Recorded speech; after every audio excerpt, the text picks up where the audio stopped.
এদিকে ঈদের দিনও অনেকে ছুটি কাটাতে যাচ্ছেন, গ্রামে কিংবা ঘুরতে যাচ্ছেন অনেকে। তো এই মুহূর্তে মহাখালী বাস টার্মিনালে আছেন সহকর্মী এস এম আরিফ, যুক্ত হচ্ছি তার সাথে। আরিফ, ঈদের দিন রাজধানীর বাস কাউন্টারগুলোতে কেমন চিত্র দেখছেন জানাবেন। আজকে ঈদের দিন, তো এই ঈদের দিনেও কিন্তু আমরা প্রতিবারই দেখি যে সাধারণ যাত্রীরা কিন্তু বাড়িতে যান। ঠিক এই ঈদের দিনে যারা যাত্রীরা যান তাদের বেশিরভাগই কিন্তু ব্যবসায়ী, যারা চাঁদ রাতেও তাদের ব্যবসা কার্যক্রম চালিয়ে থাকেন। বিশেষ করে যারা পোশাক খাতে ব্যবসায়ী রয়েছেন তারাই কিন্তু বেশিরভাগ সময় এই ঈদের দিনটা যান। এবং জানেন এই যে ঈদ উল ফিতরে আসলে এই ঈদ উল ফিতরে কিন্তু আসলে পোশাকেই বেশি বিক্রি হয়, এবং সে কারণে যারা এই খাতের যারা ব্যবসায়ীরা রয়েছেন, বিশেষ করে দোকান মালিক বা দোকান বা শ্রমিকরা বা দোকানের যারা কর্মচারী রয়েছেন, তারাই কিন্তু আসলে আমরা দেখেছি বেশিরভাগ সময় ঈদের সময় যান। এবং আজকেও সেটির ব্যতিক্রম নেই। আমরা যে কয়েকজনের যাত্রীর সাথে কথা বলছি তাদের বেশিরভাগই বলছেন যে তাদের ব্যবসার কারণেই এই থাকা লাগছে গত চাঁদ রাত পর্যন্ত, এবং আজকে সকালে সবাই তাই রওনা দিচ্ছেন বাড়ির উদ্দেশ্যে। জানেন সব শেষ হলেও ঈদের দিন হলেও বাড়িতে গিয়ে সবার সাথে ঈদ আনন্দ ভাগাভাগি করবেন, সেই আনন্দ কিন্তু তাদের মাঝে আমরা চোখে মুখে দেখতে পেয়েছি। এবং শুধু যে ব্যবসায়ীরা যাচ্ছেন তা না, অনেকেই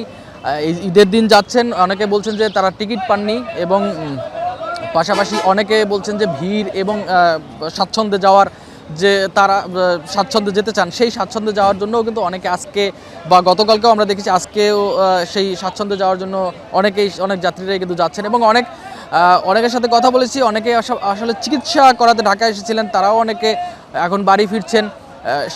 সেগুলো আমরা সেরকম যাত্রীদেরও আমরা দেখেছি। তবে ভাড়া নিয়ে আমরা অনেকের সাথে কথা বলেছি যে ভাড়া নিয়ে তাদের কোনো অভিযোগ নেই। অভিযোগ আজকে যে অভিযোগটা সবার মুখে আমরা শুনতে পেয়েছি সেটি হলো এই লেন্দি হচ্ছে, গাড়ি যে সঠিক সময়ে ছাড়া সেটি হচ্ছে না। অনেকে বলছেন প্রায় আধা ঘন্টা 1 ঘন্টা পর্যন্ত দাঁড়িয়ে বসে থাকতে হচ্ছে গাড়িতে, এবং সেই বিরক্তিটা সাধারণ যে যাত্রী আছে তাদের মধ্যে আজকে আমরা লক্ষ্য করেছি। এবং ব্যাপক যাত্রী আজকে ঈদের দিন হলেও ব্যাপক যাত্রী কিন্তু আমরা এই মহাখালী বাস টার্মিনাল থেকে যেতে দেখছি, এবং ব্যাপক বাসও কিন্তু এই গ্রামের উদ্দেশ্যে বা গন্তব্যের উদ্দেশ্যে যাচ্ছে, সেটিও আমরা দেখতে পেয়েছি। এই যে অভিযোগটার কথা বলছি যে দীর্ঘক্ষণ তাদের বসে থাকতে হয়, সেই অভিযোগটা রয়েছে। এবং আমরা যে চালক রয়েছে তাদের সাথে কথা বলেছেন, তারাও বলছেন যে আসলে ঈদের দিনেও তারা যাত্রী পান, এবং এবারও সেই তেমনটি রয়েছে। এবং খুব বেশি যাত্রী, তাদের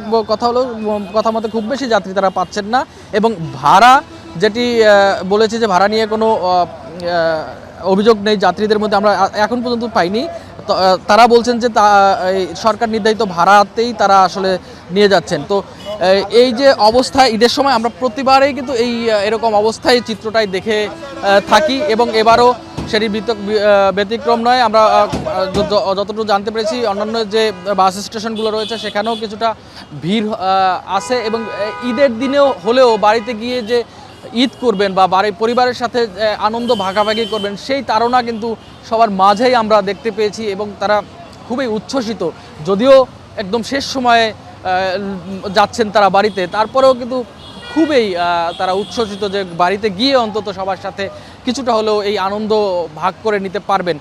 আমরা সবার সাথে কথা বলেছি, এবং আপনার মাধ্যমে মাইটিভির যা দর্শক রয়েছেন তাদেরকেও আসলে ঈদ মোবারক জানাচ্ছি, এবং তারাও ঈদ মোবারক, যারা যাত্রীরা রয়েছেন তারাও ঈদ মোবারক জানিয়েছেন সবাইকে। তো এই ছিল আমার কাছে সর্বশেষ। আরিফ, আপনাকে ধন্যবাদ।